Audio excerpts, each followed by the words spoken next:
Hi,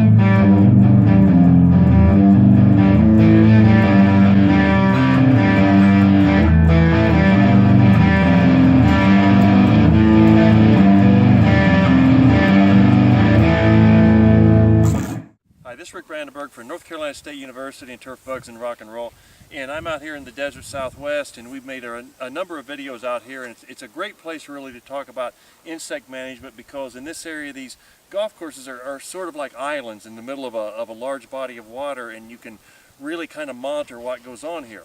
Well, about 15 years ago at these courses they had real problems with white grubs and javelinas, the wild pigs, coming out of the desert and really being very destructive to the turf. And we really had to come up with a plan to manage the grubs more effectively. And that all came about when we used light traps to monitor the beetle flights, and we knew that when they flew, they were mating and laying eggs, and we really needed to go with our preventive grub control thereafter. So for a long period of time, almost 15 years, these plans worked almost to perfection. And then last year we got a surprise. All of a sudden, late in the year, we started seeing javelina damage. We went out and looked, and there were certainly white grubs there. So what went wrong? Well, there were several options, and one of them was pesticide failure. But that we really didn't think that was an issue.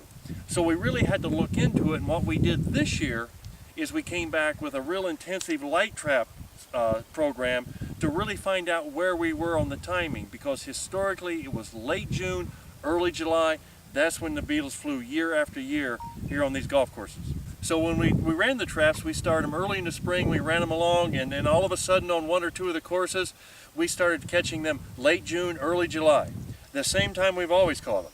And so that really didn't help us to explain why we had the apparent failure and we had white grubs late in the year.